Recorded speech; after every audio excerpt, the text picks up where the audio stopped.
So, yes, like Gibran already mentioned, the title of this lecture is Causality and Computation.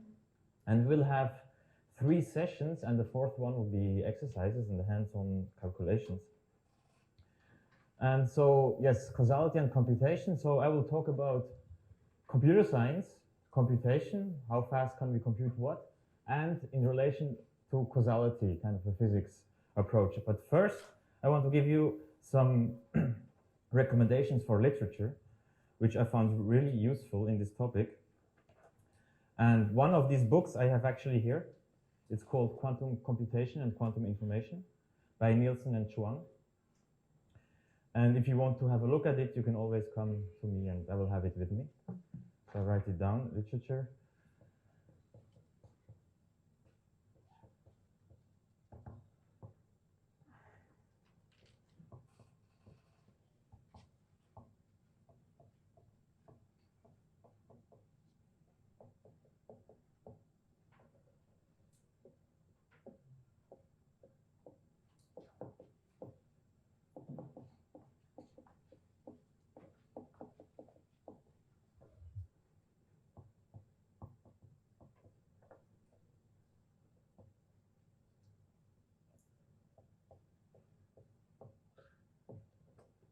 Can you read my writing, and is it big enough, or should I write bigger? It's fine? Okay. So yes, this book is a nice introductory work to quantum information and also computer science. It has some nice parts, so I can really recommend it. And another book is called Complexity, Computational Complexity, I'm sorry.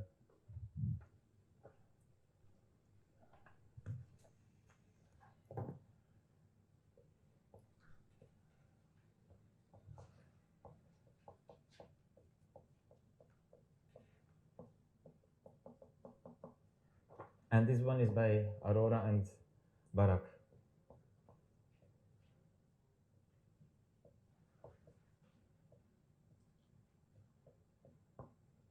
And then the last book I can recommend is called Quantum Computing since Democritus. And this one is by Scott Aronson.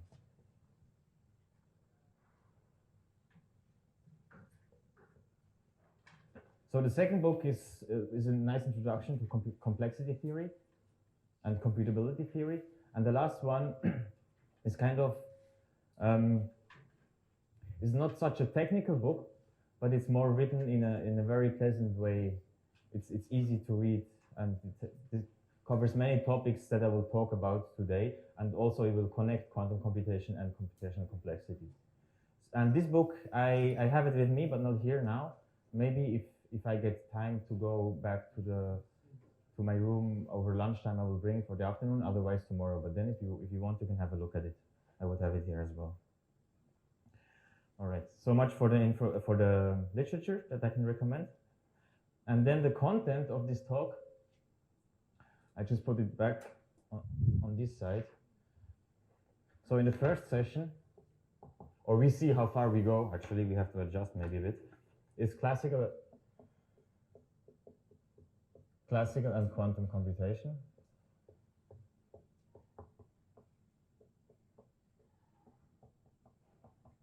So this will be a kind of an introduction to well-known topics. In the second part, we will talk about causality. What is causality? What do we mean by causality? And then in the third part, we will talk about the main topic, which just combine these two. So causality and computation.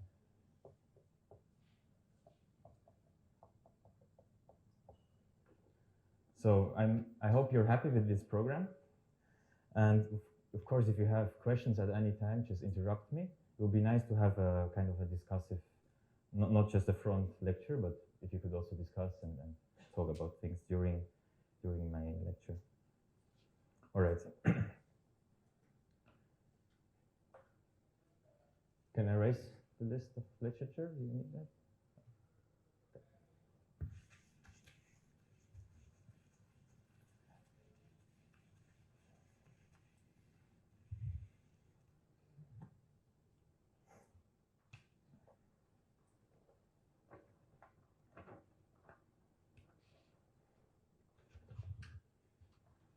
All right, and why should we actually combine causality, which sounds a bit like physics, and computation? Well, there are two extreme points that I want to mention to you. So on one hand, we have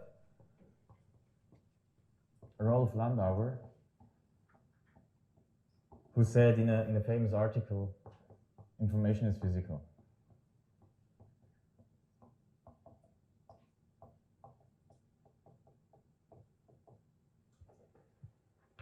So what does he mean with that? He means that information always needs a carrier. Information is encoded in some physical system. For instance, a bit is encoded in a photon or in an electron. And then information processing is just physical evolution. And this is a very nice article.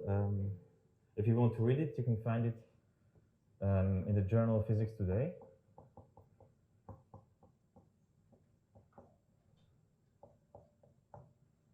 And this is the reference. And it's from 1991. All right.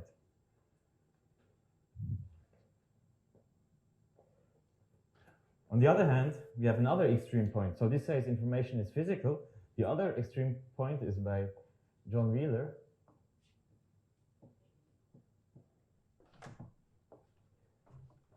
And he coined the slogan, it from bit.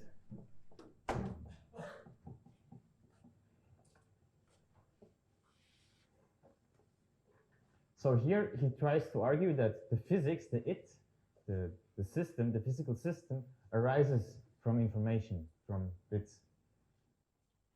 And that's also a nice read. I can give you the reference. If you're interested more into this point of view, you can read his article.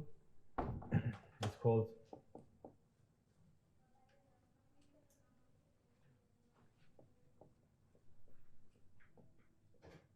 Information, Physics, Quantum.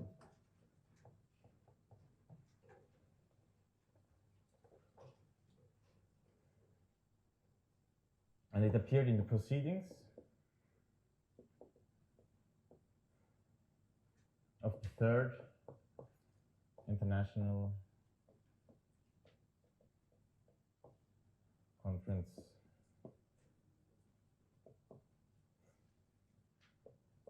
of Quantum Mechanics.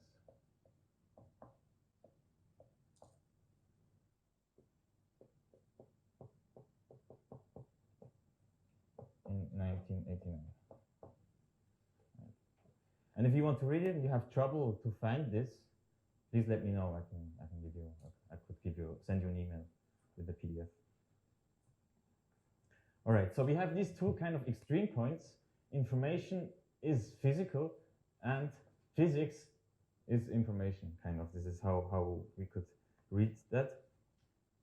So in Landauer's point of view, it's like physics seems to be something which is more fundamental than information and computer science in that sense. And in Wheeler's point of view, computer science is more fundamental. And he kind of argues that all of physical evolution is also information processing at the end of the day.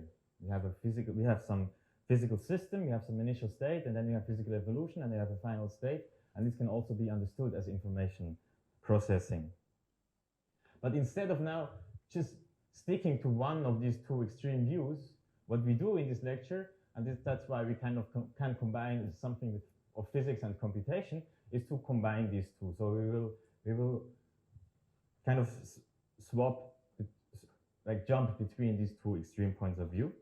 And by this, we hope to learn more about physics and computer science as well. And this is kind of the general approach that we like to have. And so we will go back and forth. Okay?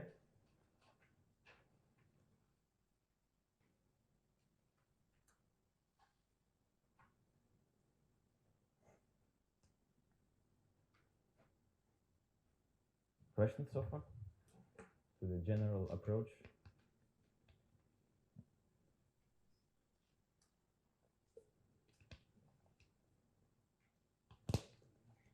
So concretely, how will this look like in what is following in this lecture is we study computation, and then we will formulate some assumption coming from computer science, and this is called the NP hardness assumption. I will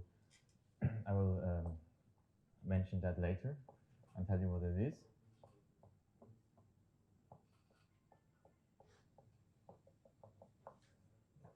Then we will study physical theories and look at causality. And then from this we will build new models of computation.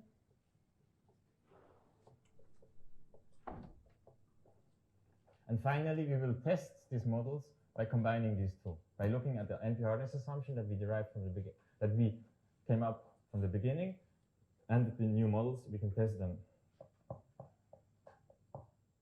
And this test can then tell us something about causality. That's the whole idea. Okay, but you will see concretely how this will work out. All right.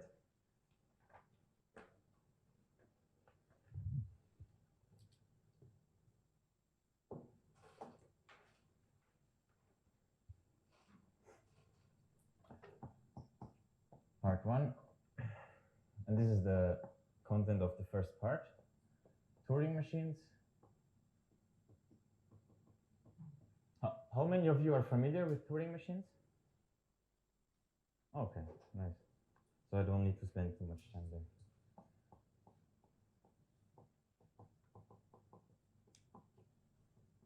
And complexity theory? Also many. Okay.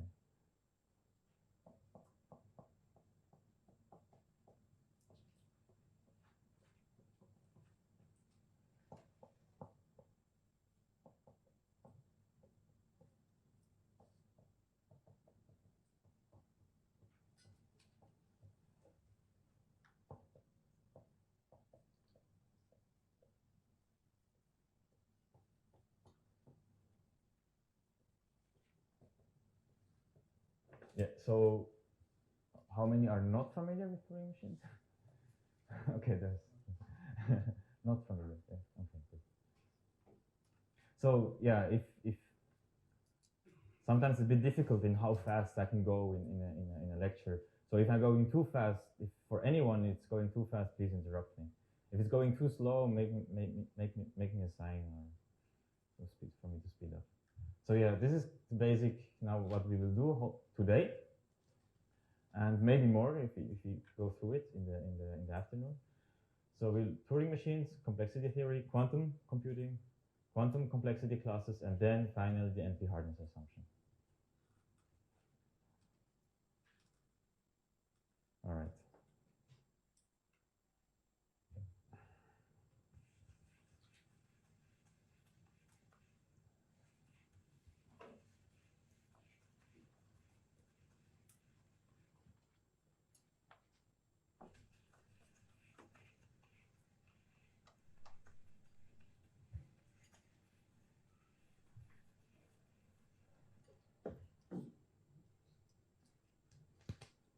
So I will start with some definitions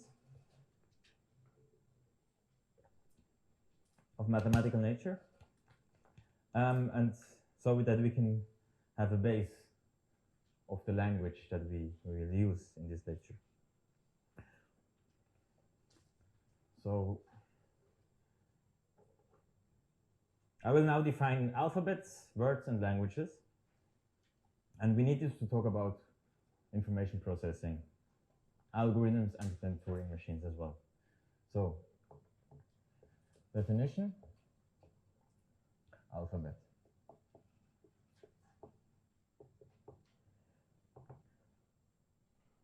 An alphabet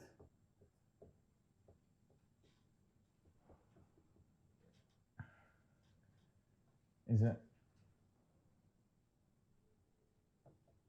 non-empty and finite set.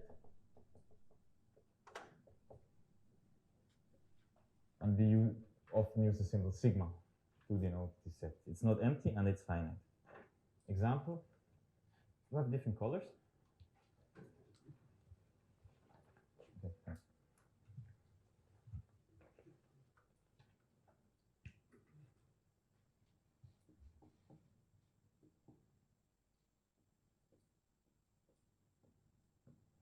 So an example of an alphabet, just the binary alphabet with the elements 0 and 1. This is what we will use most often.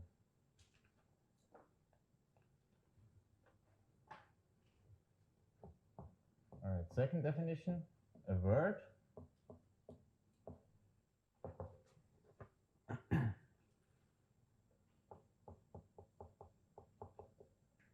is a finite sequence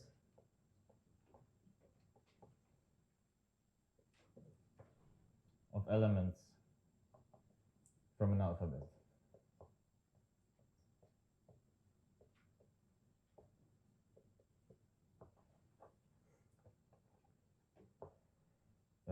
Yes.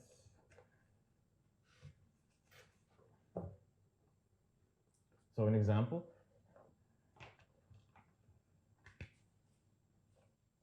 Zero, 1, 1, 0, 1, 0, for instance. This is a word from that alphabet.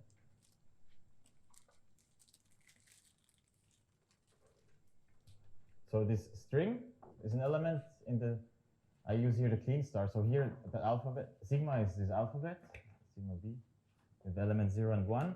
And this clean star denotes a finite but arbitrary long sequence. So this is the set of all words that are finite, that are built up out of these symbols. And this is one element in that set. All right, and we will use, if W is a word, then we use this to denote its length.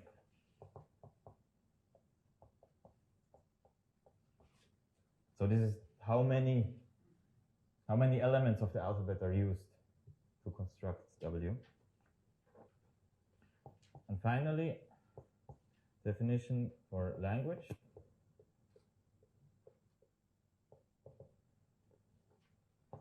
A language is just simply a subset of all words over some alphabet.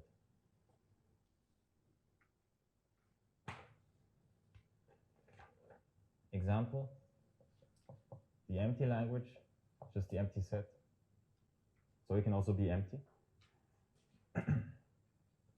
Another example is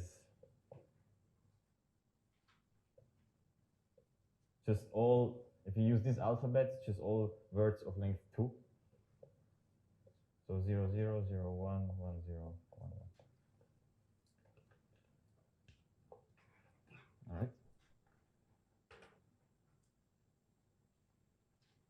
This is fine so far.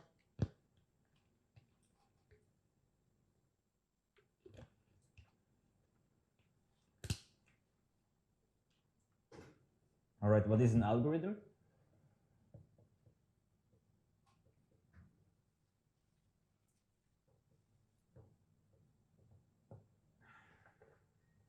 An algorithm A maps words from over one alphabet to words over another alphabet. That's what an algorithm does.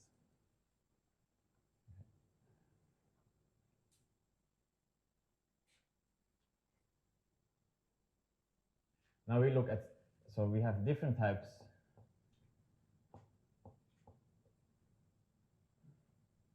of problems in computer science.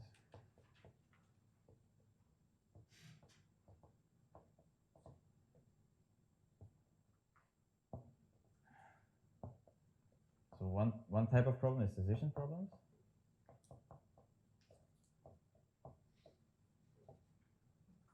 These are yes, no questions.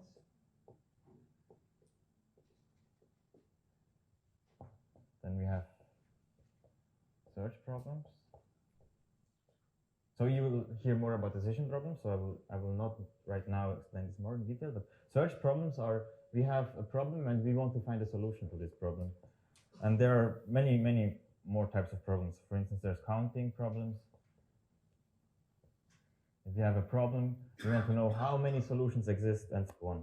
But here we will just focus on decision problems. That's all we want to do in this lecture.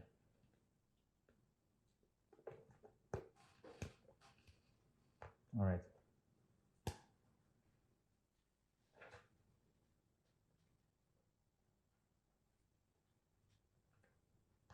Am I too slow? Too fast? Sorry? That's just right. Good.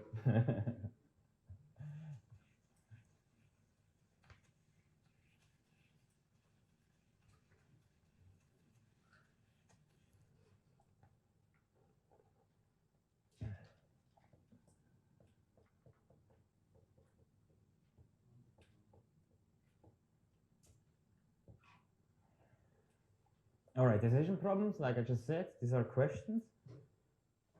Problems in computer science where the answer is either yes or no. We are just interested in a bit yes or no. And a decision problem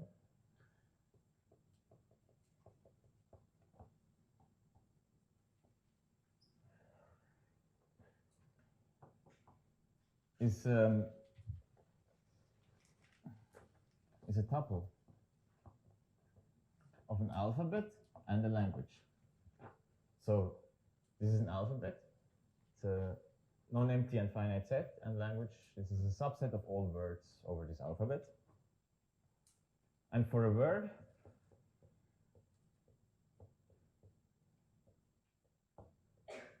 over this alphabet, we want to know, or we ask, is this word in the language? The answer will be yes if this is the case, or is the word not in the language? And then the answer is no. Okay?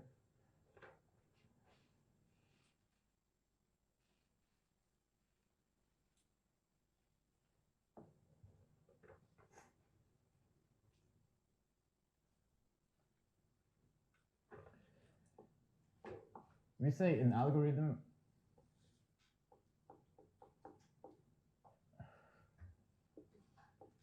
decides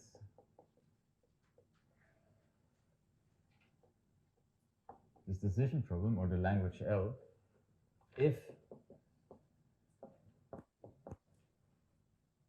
for every word that is constructed out of this alphabet, the algorithm outputs yes if X is a word of the language L, and no if X is not in the language L. So this is what it means for an algorithm to decide the language. And we also use that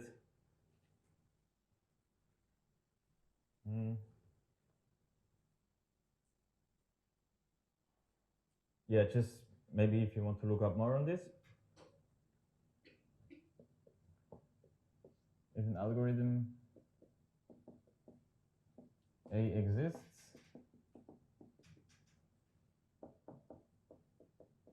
that decides a language,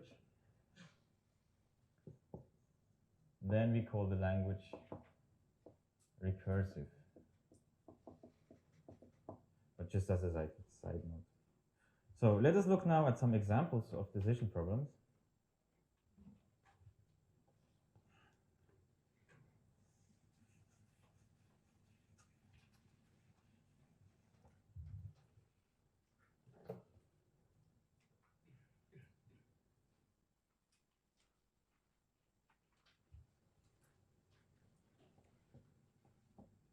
Okay, thanks.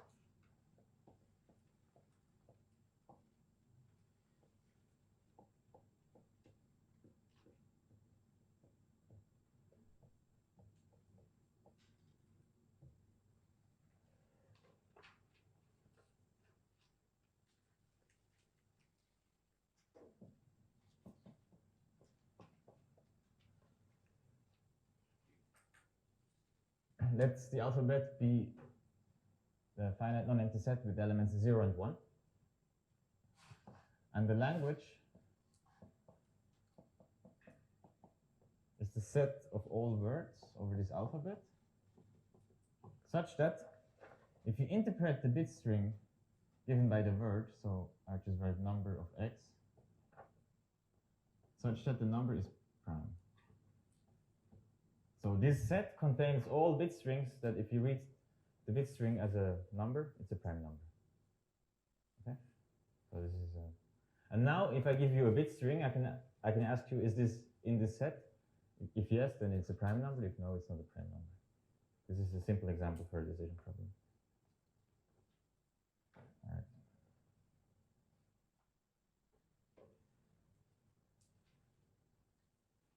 So you must know the problem of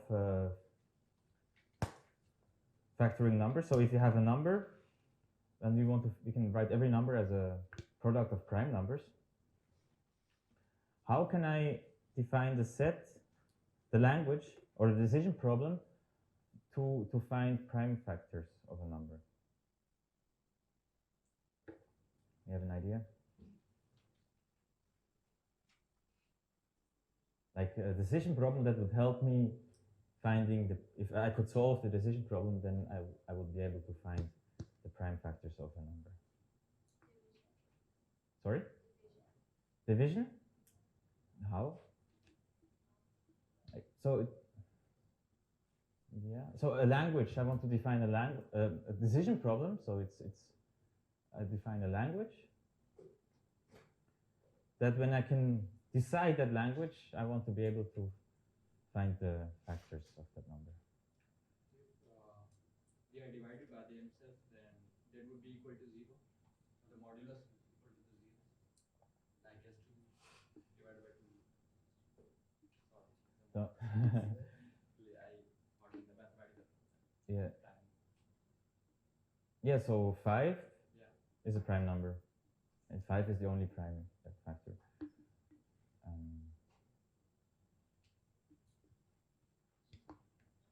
So how would you do? How would you define the language? Words. Yes. Language. Yes.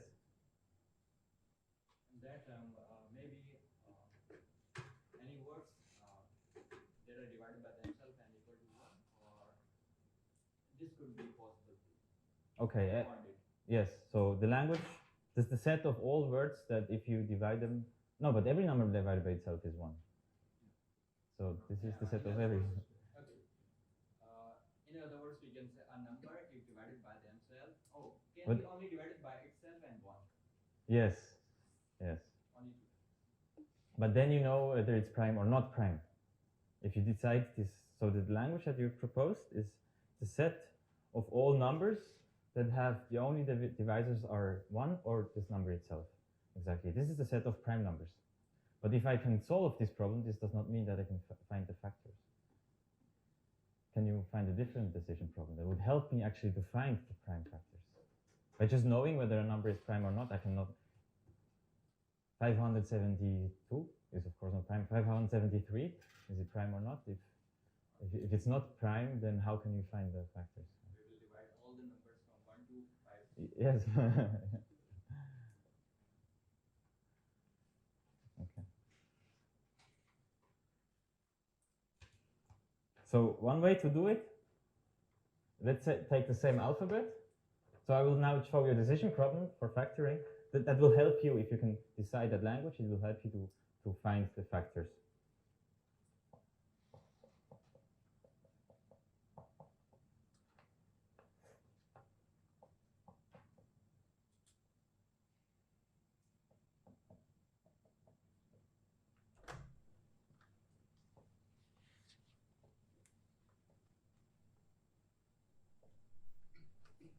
So the elements of this language will be pairs of 2 numbers, x and k, such that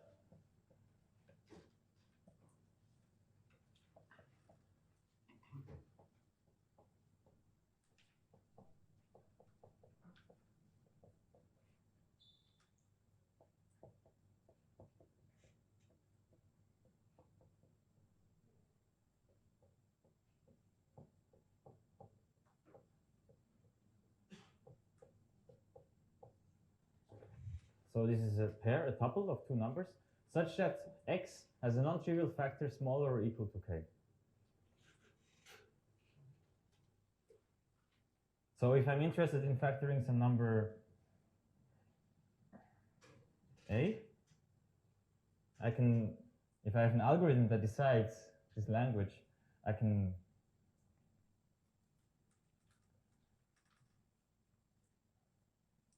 can run the algorithm with A and A minus 1 to see whether there's a prime smaller or equal to A minus 1. If no, then it means A is a prime number. If yes, I can go to A and A half. Is there a prime factor smaller than A half? If no, then the factor must be, no, there will be one then. But I can, kind of by bisection, I will find the factor at the end. So by running this algorithm multiple times, this is the idea.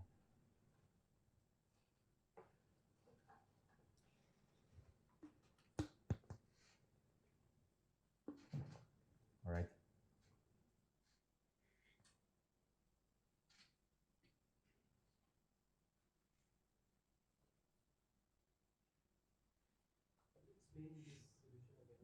Yes. Can you read it? Okay. I just write it down for you again. So we have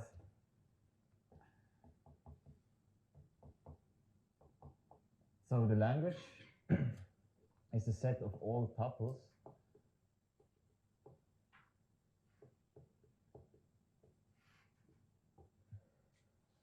such that number x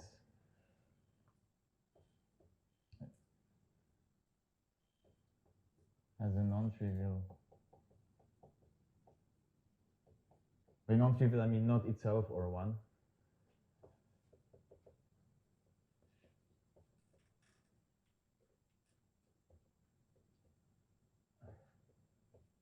Smaller or equal to number k.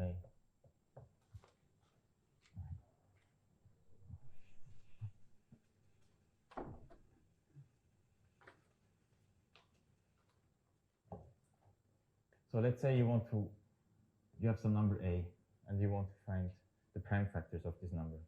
And let's say we have an algorithm f that decides the language alpha. So then at the beginning we can just run f on a and a minus 1. And this will decide whether a minus 1 is in this set or not. Right? If it is not in this set, then it means a is a prime. If it is in a set, it means there is some prime number. So if you have the answer is no, then a is prime. If it is yes, then we can go for some b, ask some smaller number. Is there a prime between smaller than, so a half is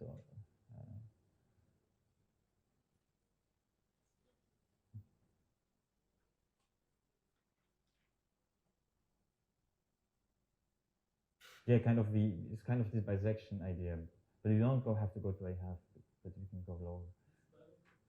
Square root of a, yes, exactly.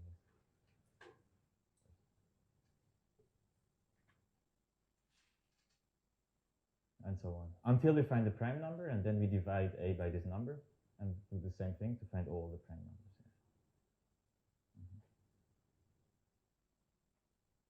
numbers. Okay? Yeah.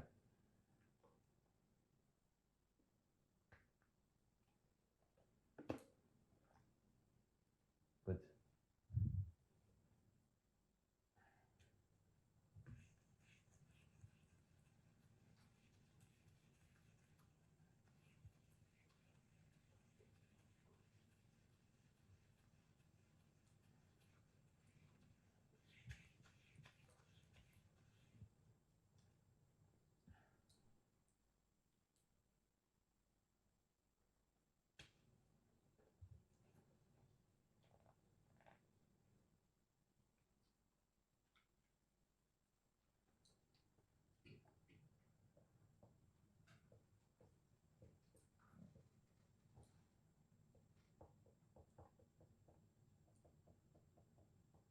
Now we look at Turing machines.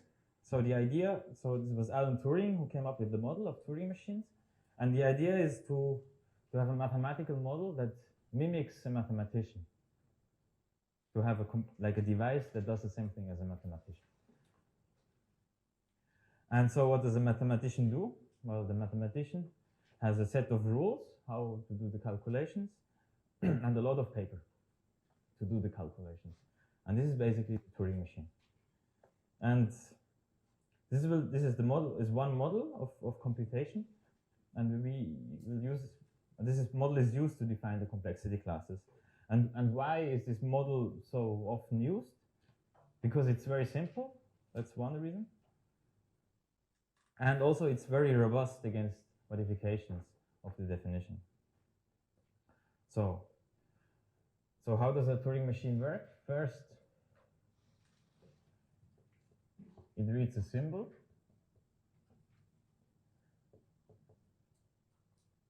After that, it applies some rules.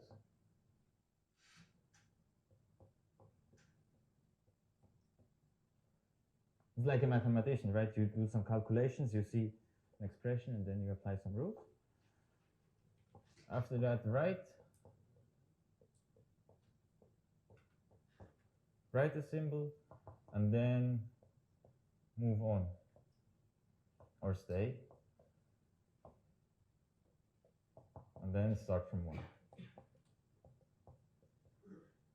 until the computation is finished. Okay.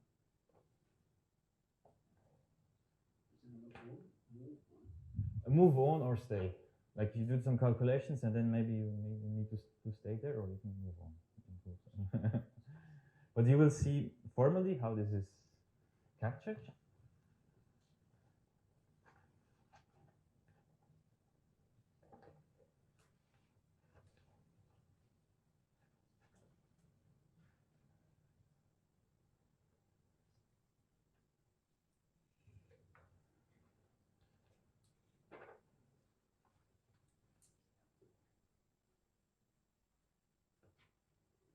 All right. So formally, a Turing machine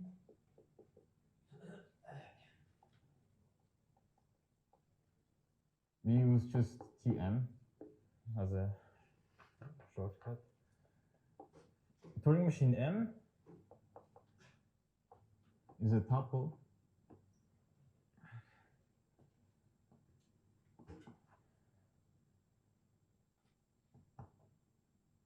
of gamma, Q, and delta, where gamma is an alphabet,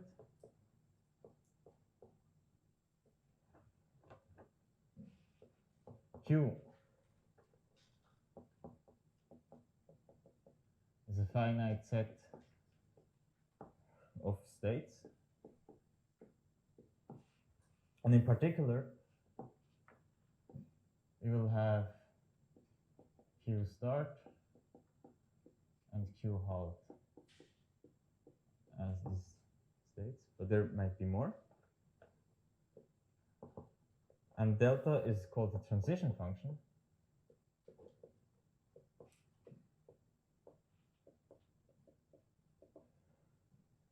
So delta takes an element from Q, so this is the state, and an element from the alphabet, and maps it to Q, an element of Q, alphabet, and either left, stay, or go right. All right, and the Turing machine has a head, just like a mathematician, a tape. This is the piece of papers the mathematician has access to, and the pointer. And the pointer will tell the mathematician where the calculations, where he or she is doing the calculations. And maybe it's easier if you draw a picture.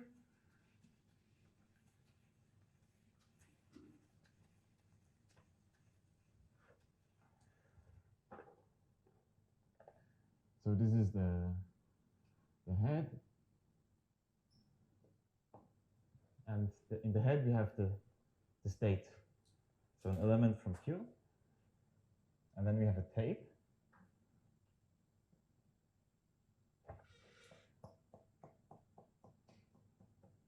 And here are symbols from the alphabet gamma. And then the Turing machine has a pointer. This is the pointer. That points to some element on the tape. And now in every step, in the Turing machine applies delta, the transition function. So depending on the state in the head and what is read on the tape, we'll have a new state in the head. So the state in the head can be changed. We have a new symbol that is written on the tape on this location. And then we go left, we stay, or we go right. So the pointer either moves to the left, stays here, or moves to the right. Until, and the starting position, starting configuration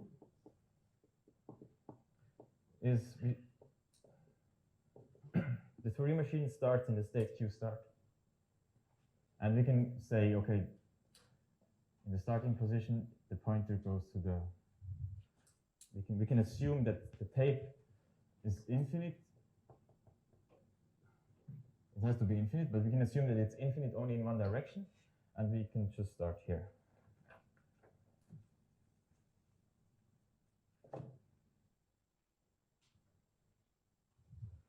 And we stop, the Turing machine stops whenever it reaches the state Q halt. Okay.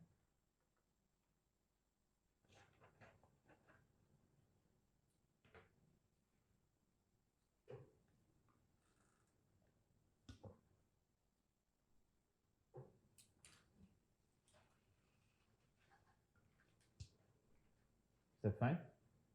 Yeah.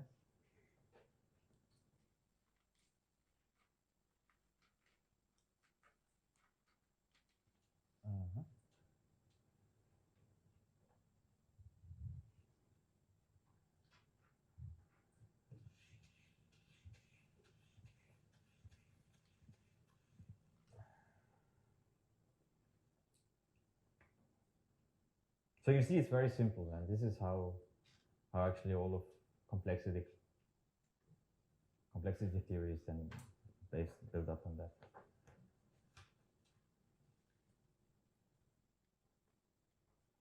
So this definition is really robust, so we can always restrict ourselves to the alphabet. For instance, that is often choice consisting of these symbols. So this is the play button, is kind of the start. So if you have the tape, you have at the beginning this, and then some elements. This means there's an empty element. So if you could have, this means there's nothing written here. You denote this method square, and then just 0 ones. This is often choice that we can use, but we can also change the alphabet, but the Turing machine will be able to do the same things. We can also change the definition by having more than one tape. We can have K tapes. And we can also assume that one tape is a read-only tape, so we cannot write there. One tape is write-only tape, so we can only write there and so on. But we can also assume that the tape is infinite in both directions. And so on. And this doesn't change the idea of computation and the results that follow from this definition.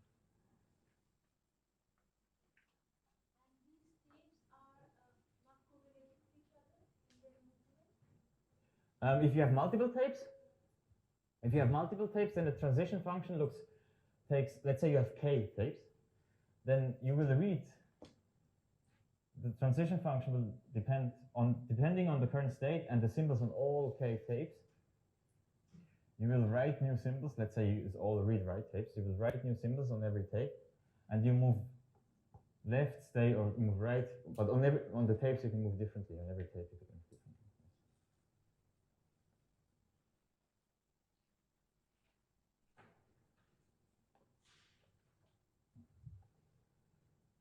All right.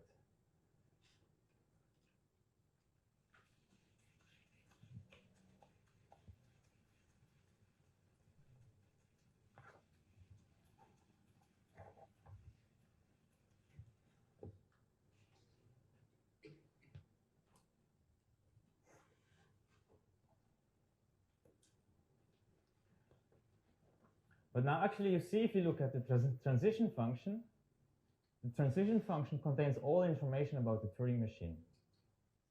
Right? It maps, so if you look at the function, the transition function, we list every entry as a table, input to output, then every element in Q will appear.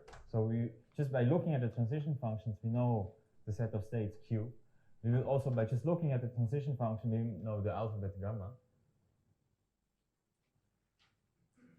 And we also know the number of tapes. So actually the transition function is kind of a crucial part. It defines the Turing machine. And this leads, if we notice that, it leads to something that is called the description number of a Turing machine.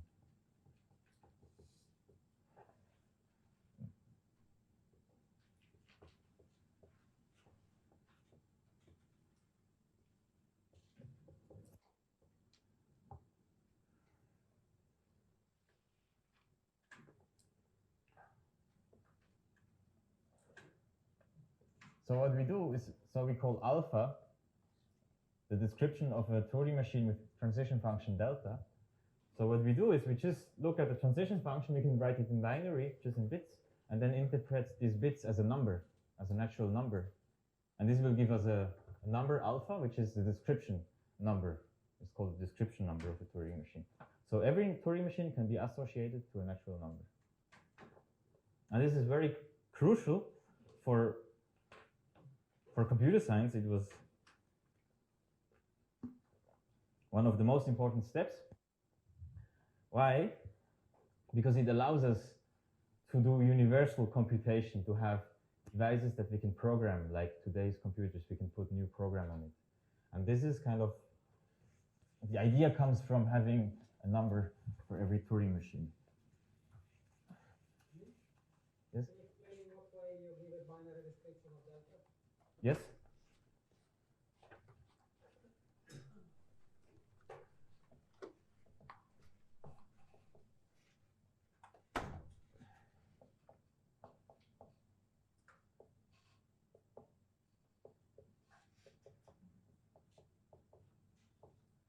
So you write down the whole table. So you are given this function, and then you write Q0, 0, let's say, appears, maps to Q1, 1, right, and so on.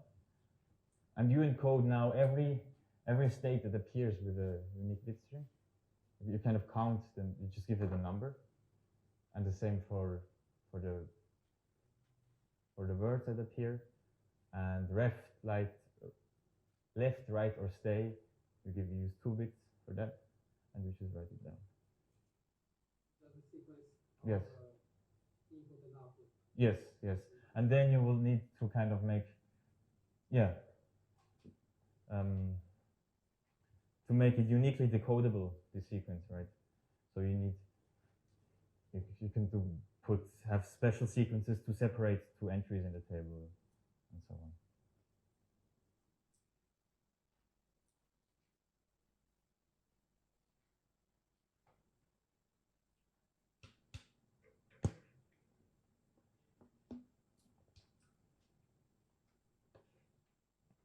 All right, the description number, like I said, is now something very crucial. And some notation, we write M alpha is a Turing machine with description number alpha.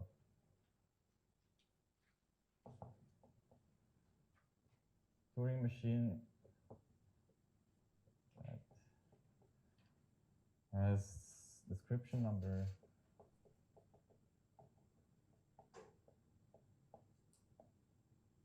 alpha. We write m alpha of x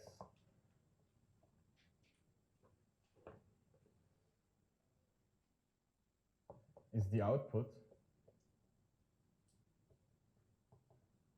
if m alpha holds. So if there is an output generated at all of the Turing machine with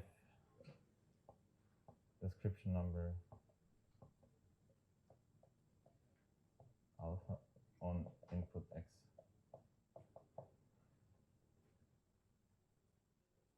And we write m alpha of x equals 1.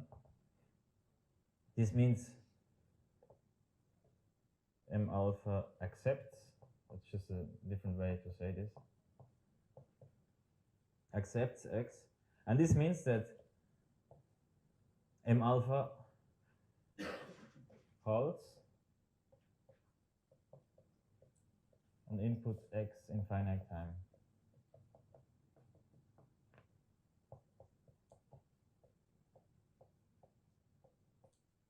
And outputs 1. So this means in finite number of applications of the transition functions, if m alpha x accepts the word x, then in finite number of applications of the transition functions, the Turing machine will be in the state q halt, and it will stop running, and it will output 1. Okay, and then we can also say a Turing machine rejects some word if it also stops running in finite time and outputs 0.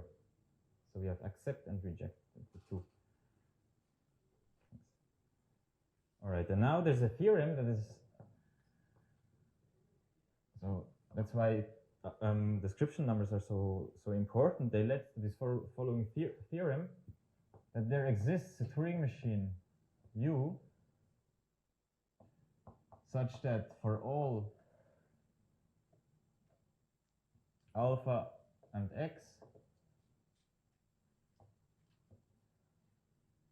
U alpha x equals the Turing machine with the description number alpha on x. So, and this is called a universal Turing machine.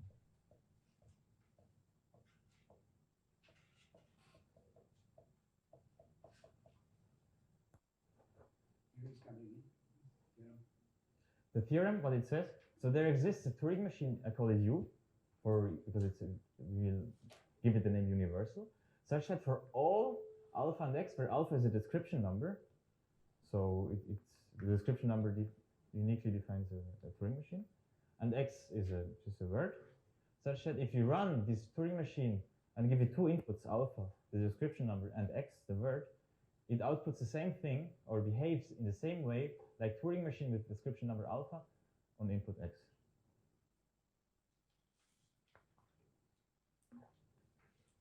So,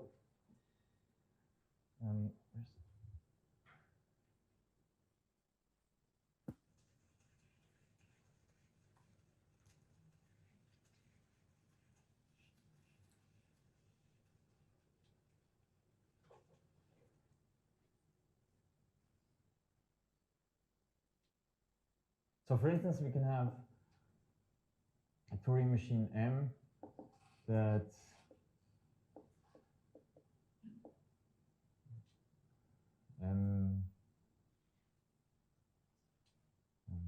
let's call MQ, that decides the language prime. So if I give a number to MQ, it will tell me whether this number is in a set of, is a prime number or not, for instance. But I can also have another MQ prime, another Turing machine that decides some other language, for instance, the language whether I give it a number, and it will tell me yes, it accepts this word if the number is a squared, some other number squared.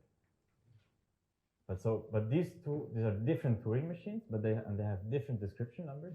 But now we can just use one Turing machine U, and run the programs for these two on U. That's the idea, the universal Turing machine. I have one machine U, and I can now MQX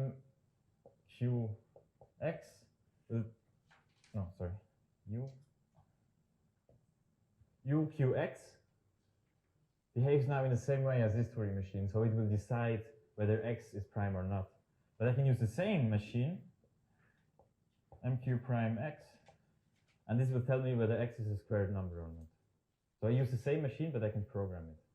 And that's why this was such an important step in computer science, because we don't have a device for doing something, another device for doing something else, but you can use the same device and program it in different ways and solve different problems with the same model, with the same computer.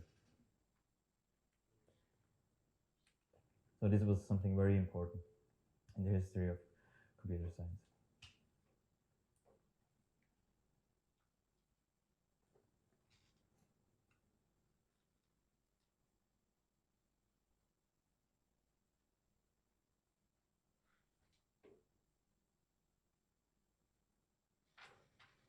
And actually, this theorem can even be made stronger.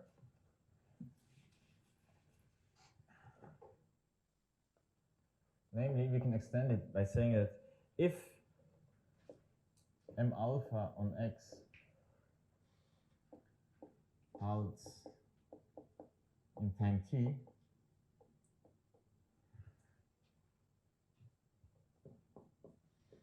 then U on alpha X halts in time C times T times log T, where C is a constant.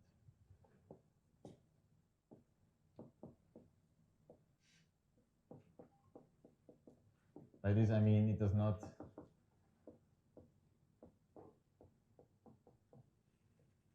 depend on X.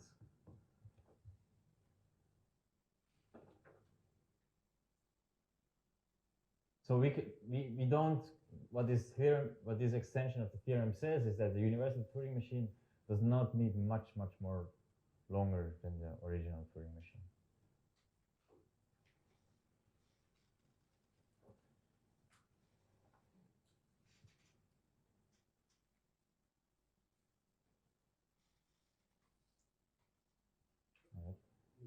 A general Turing machine can stop at time t.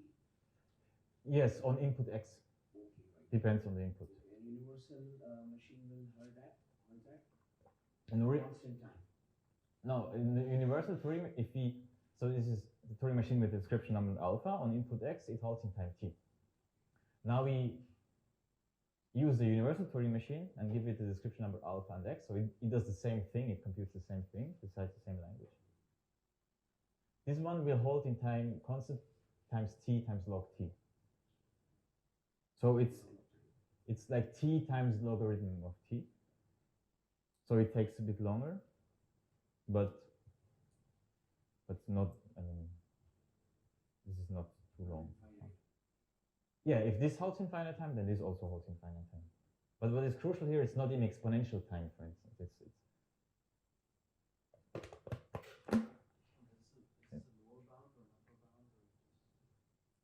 This is it can go faster, but at most this. Yes.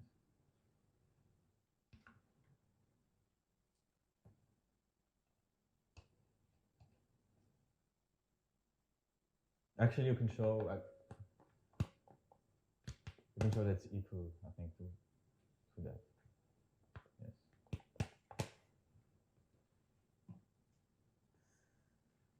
Yes.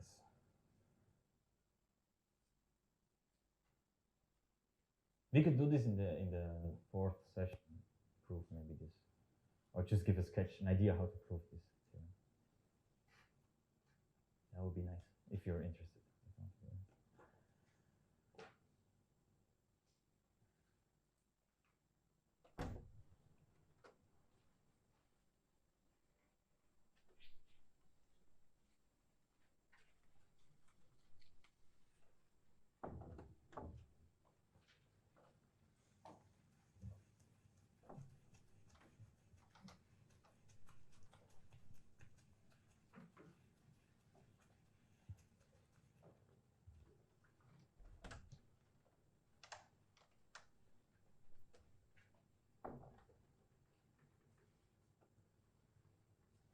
All right, and now comes something I think very interesting. Oh.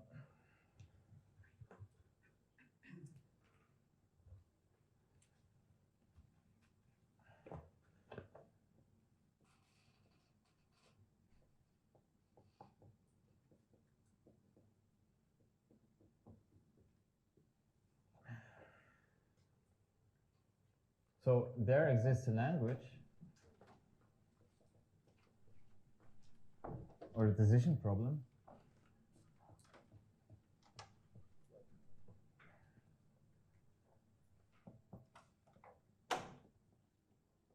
that cannot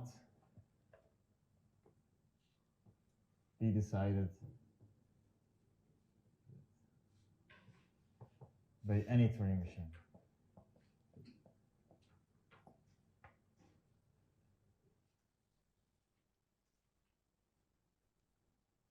So there's if you have a decision problem, there exist decision problems that we cannot solve with the Turing machine. The Turing machine is impossible in solving them. And the most known problem is the halting problem, which says if I have a Turing machine and I can give it as an input a description number, and the question is, does this Turing machine halt in finite time or not? So, example is this language.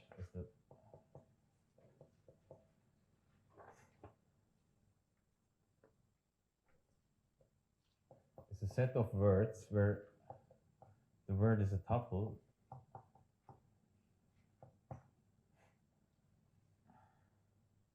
such that of alpha y, such that alpha, the Turing machine with description number alpha and input y calls infinite time.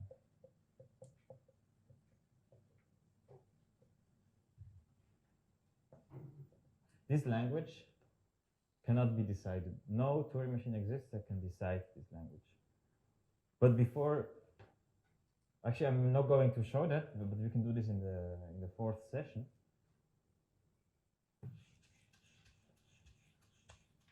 But to give you an idea and something that is useful in improving this statement is by looking at a different decision problem, a different language. We look at the following language of all words.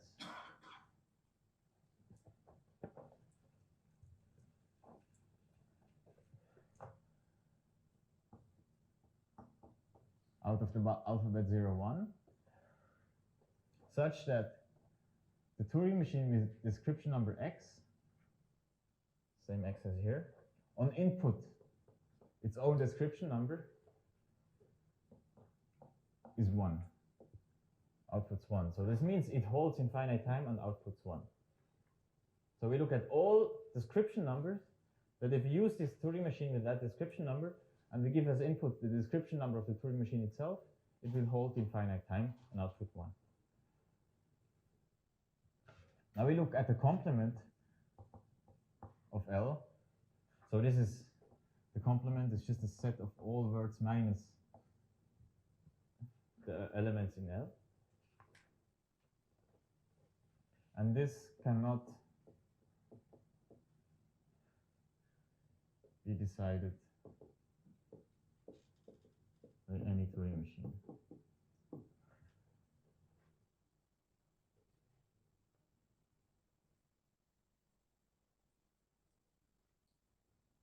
So if you cannot decide a complement, so I will show you this in a second how this proof goes. But if you cannot decide, we cannot decide that no Turing machine exists that can decide this complement of L. Does there exist a Turing machine that decides L? No.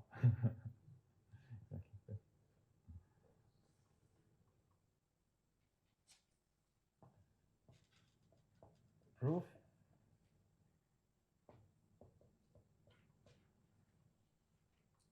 Assume a Turing machine exists that decides this language. This means for every x, if x is a word of the language, this is the same thing as saying that M, this Turing machine M, on input x holds infinite time and outputs 1.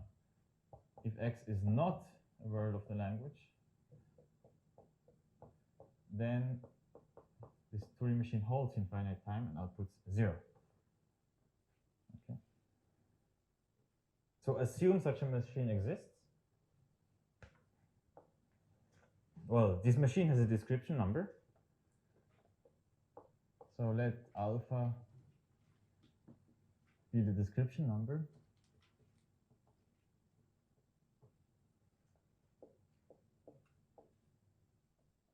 Of M. Now we have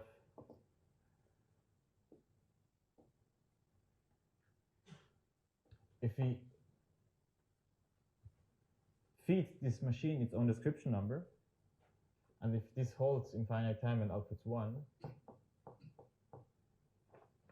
that's the same thing as saying that alpha is an element in the language core L.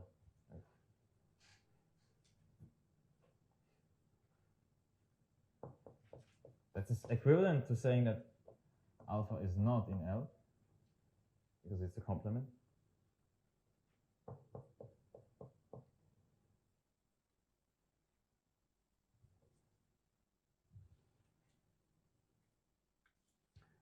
If alpha is not in L, so this is L, if alpha is not in this set, this means this condition does not hold. So M alpha of alpha is not 1. Well, or M of alpha, this is the same thing. So we have a contradiction. We started with assume that the Turing machine M exists that decides this language, and then if you say, okay, if it stops infinite time and outputs 1, then it does not output 1 infinite time. So we have a contradiction. So the Turing machine M does not exist that decides this language. And in the exercise session, we can use this to prove the halting problem, if you want.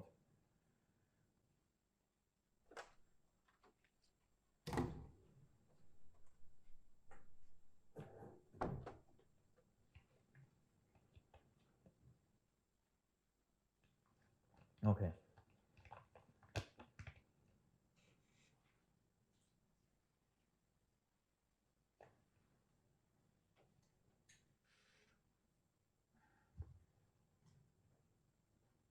Is everything fine so far? Good.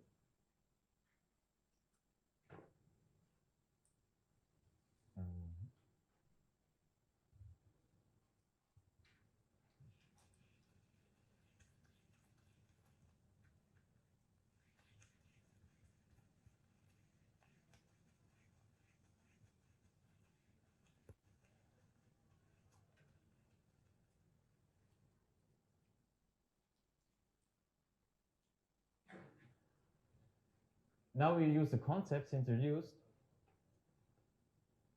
to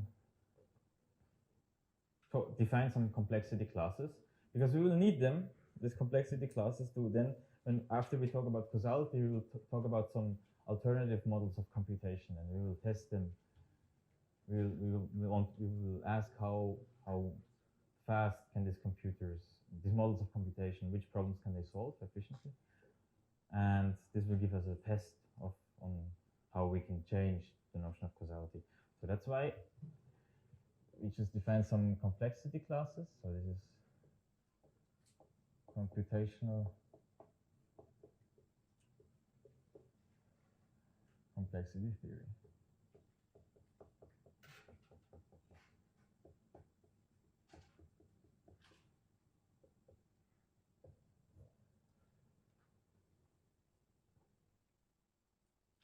So before looking at Turing machines and decision problems and on computability, we're kind of looking at what languages can a Turing machine decide? And we found, well, there are actually some languages, like this one, that no Turing machine can decide. But now we will just look into the set of languages that the Turing machines can decide and have a more coarse-grained analysis of this. So the idea of computational complexity theory is to have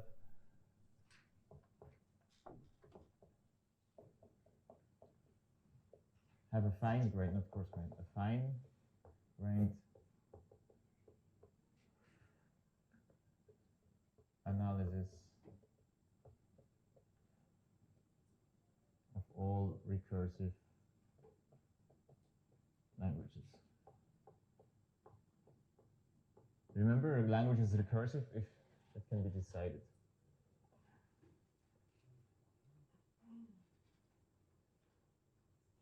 So, a definition, just what is a complexity class?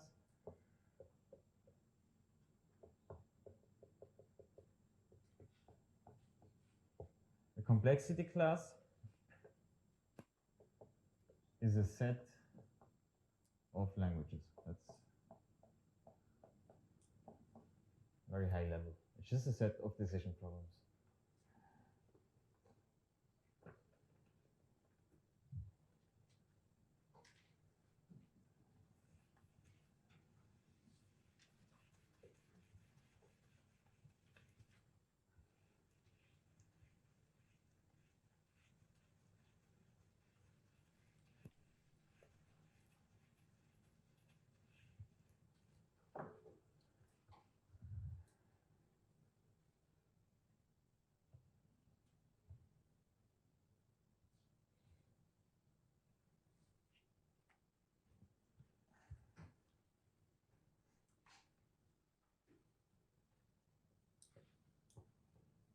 I hope this is not boring. What will follow, we just define some complexity classes, but they will be useful later. So we define the class time of f of n.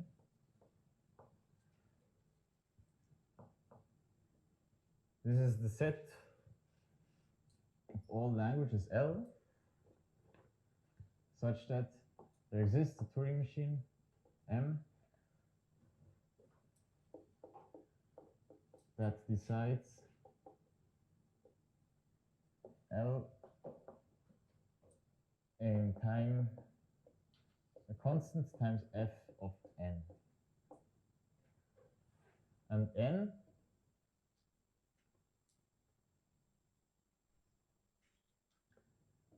we use n to denote the length of the input to the Turing machine M. And f is a function from natural numbers to natural numbers. Okay.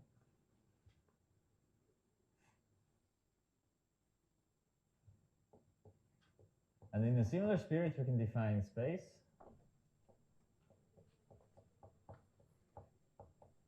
of f of n as a set of all languages where there exists a Turing machine M that decides L by visiting at most C times f of n cells or positions on the tape.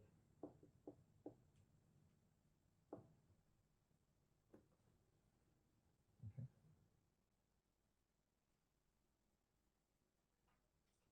So in the study before, we were looking at where a Turing machine exists at all that decides some language. But here now, time of f of n contains just all languages where Turing machine exists that can decide it, but also it must do it in time at most C times f of n.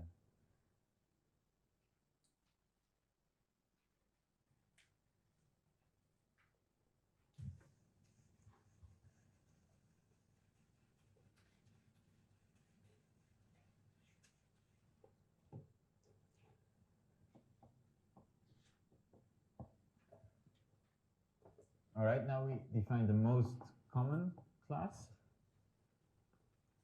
P, which is the union over all numbers e greater than 1 of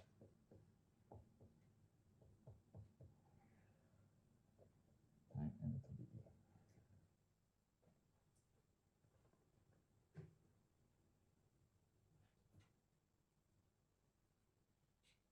So P is a set of all languages that can be decided in polynomial time. That's why it's called P.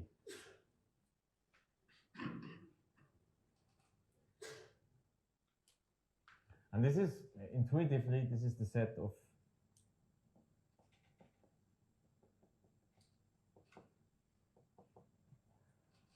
efficiently decidable languages. Efficiently because it's just polynomial. It takes polynomial time in the length of the input.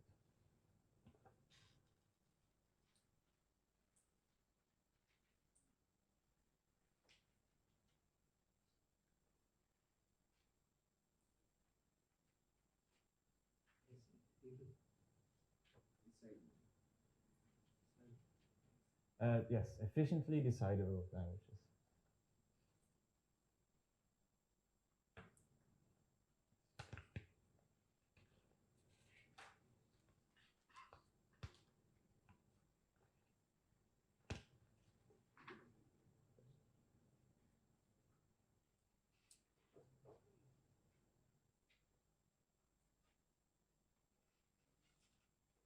All right. And we can do the same thing for the space class. It's called P-space.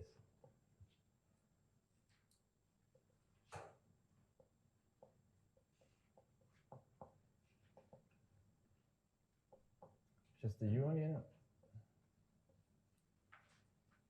of all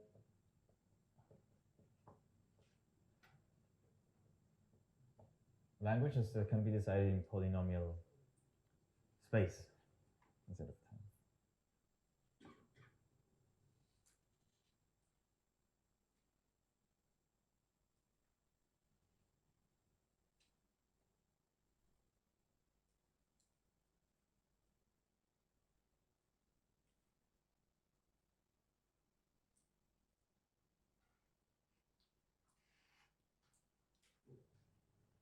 Okay.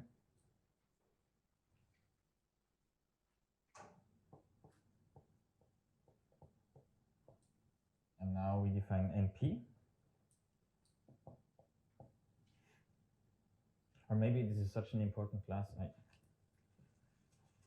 put it. Can I erase this? Yes.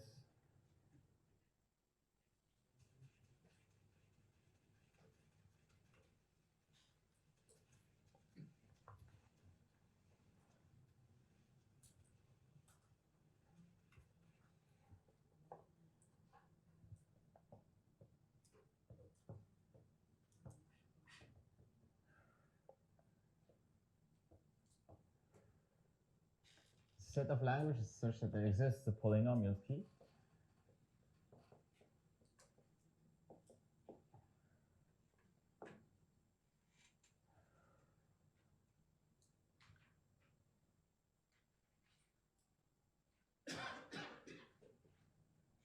And the Turing machine V such that for every x, if x is in the language L, is equivalent of saying that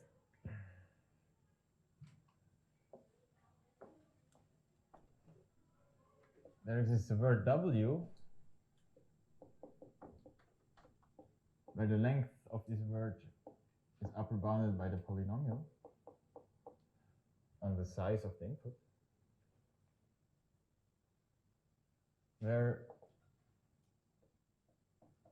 Vxw holds outputs 1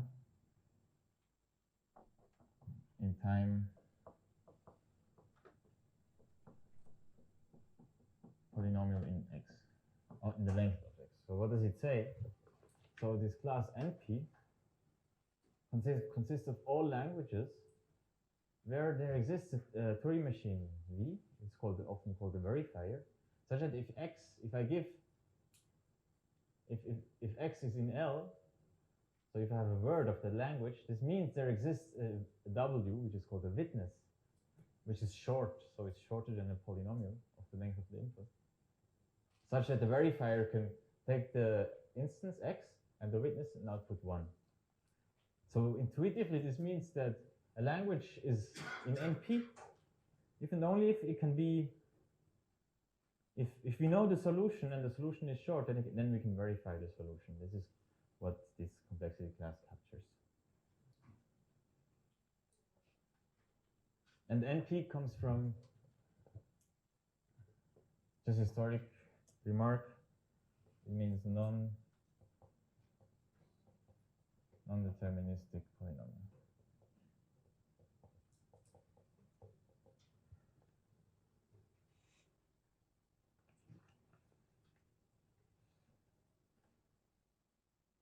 Okay.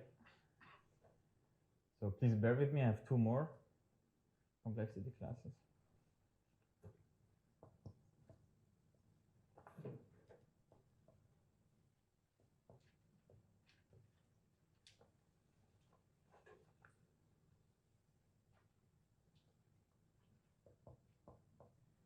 So this is called BPP, stands for bounded error, probabilistic, too many B's.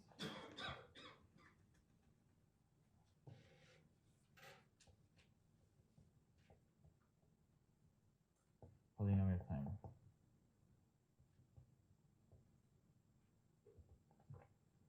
This is kind of the probabilistic version of the class P. So a language is in this class.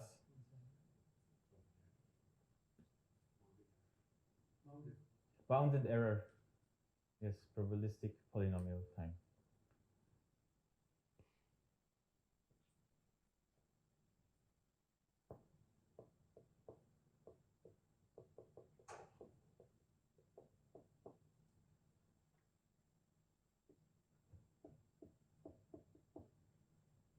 So a language is in this class if there exists a probabilistic Turing machine. So I did not introduce this concept yet, but what does it mean, a probabilistic Turing machine? It's just a Turing machine as before, but it has some randomness. So whenever it applies the transition function, it can also flip a coin or just access to some randomness. So a language is in this class if there exists a probabilistic Turing machine, such for all x.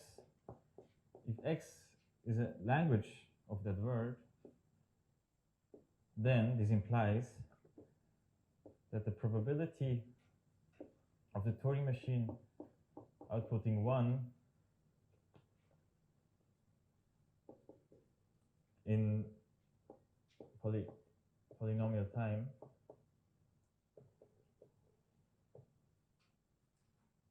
is larger or equal than 2/3. And if x is not in the language L, this means that the probability of m outputting 1 in polynomial time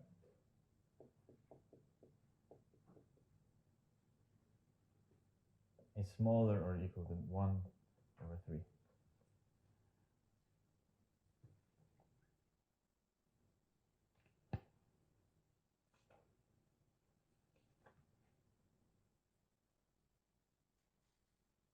All right.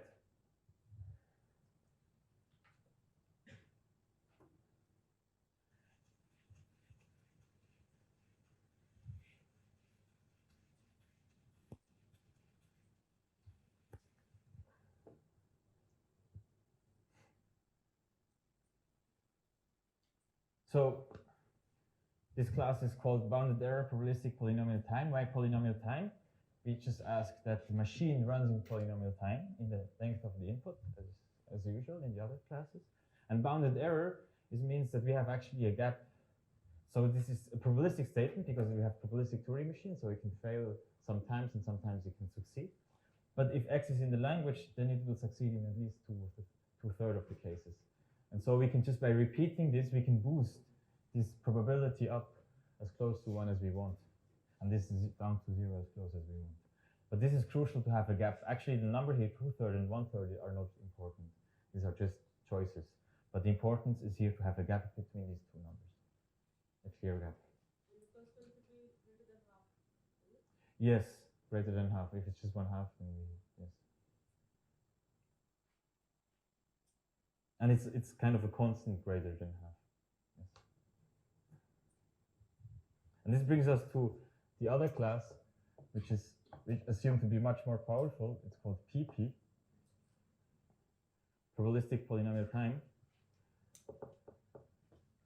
And this is actually, here we just drop this bounded error condition. So languages in this class, if there exists a probabilistic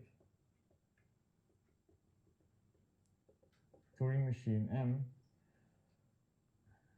such that for all x, if x is a word of the language, that's the same thing as saying that the probability of M of x outputting 1 in polynomial time,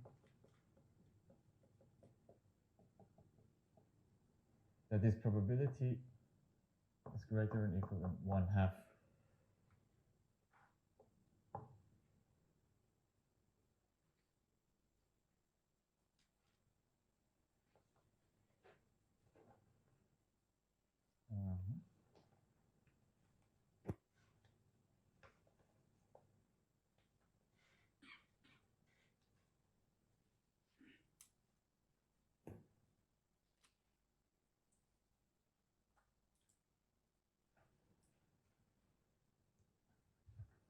All right, so so we have now defined, I hope it was not too boring to define these classes, but maybe just get some intuition for them.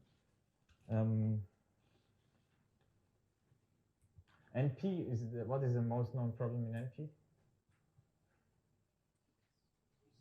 3-set, yes. So 3-set is, we have a logical formula and we want to know whether assignment of the values exists such that the formula returns true, is true, evaluates to true. And it's called 3-set because we have 3 clauses, how are they called? Clauses, yes. Like x1 or x2 or x3. We have at most 3 and some ors, again at most 3. And here we just have ors. And we can have negations in front of them and so on. And we have a logical expression like this. The question is, does there exist assignment of values, true or false, to the variables such that the whole thing is true? And this is the most known problem, I guess, in NP. And this is an important theorem. It's called the Levin-Cook theorem.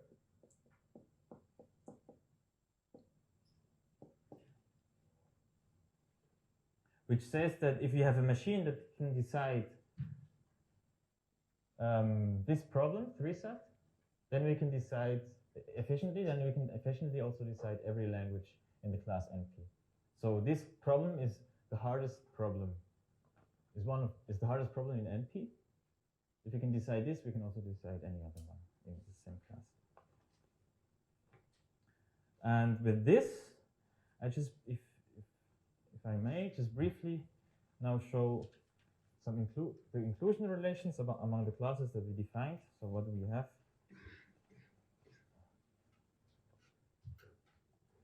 We have P, so languages that we can decide in polynomial time is a subset of these languages that can be decided in polynomial time, and we have probability. We allow for bounded error.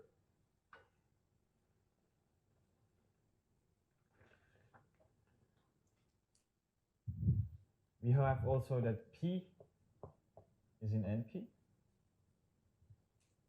This is the most, one of the biggest questions in computer science.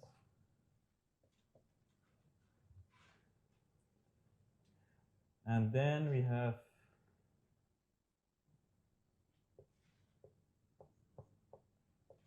NP is in PP.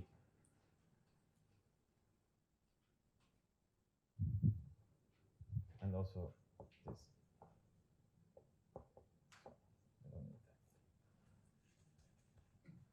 So this is kind of what is known among these classes that we defined. And with this, yes, thanks. And we'll talk in the afternoon about quantum computing.